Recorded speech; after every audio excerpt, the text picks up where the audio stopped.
नागपुरातील पारडी पोलीस ठाण्याच्या हद्दीत भर रस्त्यात 2 तरुणांचं अपहरण करण्यात आलं।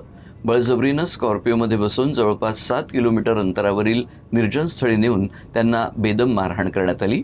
तसंच स्क्रॅप चोरीची कबुली देण्यासाठी जीवे मारण्याची धमकीही देण्यात आली।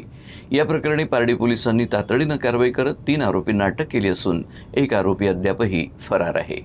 ही संपूर्ण घटना पारडी पोलीस ठाण्याच्या हद्दीतील आहे। फिर्यादी सनी सिंग हा त्याचा मित्र गोलू राजवीर याच्यासह एका ट्रान्सपोर्ट कंपनीजवळ उभा होता। यावेळी स्कॉर्पिओमधून आलेल्या 4 आरोपींनी दोघांना स्क्रॅप चोरीच्या संशयावरून जाब विचारण्यास सुरुवात केली।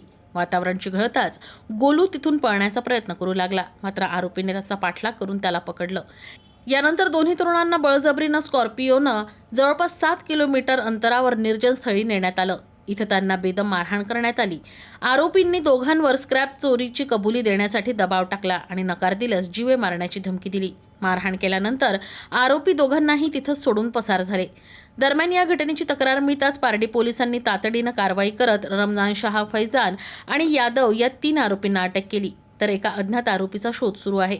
या प्रकरणी अपहरण, मारहाण, जीवे मारण्याची धमकी यासह विविध कलमान्वये गुन्हा दाखल करून तपास सुरू करण्यात आला आहे।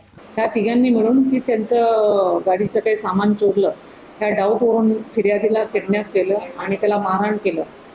आणि अशी जेव्हा आम्हाला कॉल भेटले तर त्यानंतर पोलीस स्टाफ तिथं घटनास्थळी पोहोचून आरोपीला, पहिला मुख्य आरोपी रमजान शेखला घटना घडली त्याच वेळेस अटक करण्यात आली, ताब्यात घेऊन। त्यानंतर इतर 2 जे आरोपी आहे काल पारडी पोलिसांनी अटक केलेलं आहे। तर एकंदरीत किडनॅप करून त्यांना मारहाण करण्याचा प्रकार घडलेला आहे। बरोबर आहे, मुख्य आरोपी जो रमजान शाह त्याच्यावर यापूर्वीचे 4-5 आणि 326 गुन्हा यशोधरा नगरचा आहे। इतर 2 त्याच्याच एरियातले साथीदार आहे, त्याच्यावर पूर्वीचे गुन्हे आहे आणि तो हॅबिच्युअल गुन्हेगार आहे, हे त्याच्यातून निष्पन्न आहे।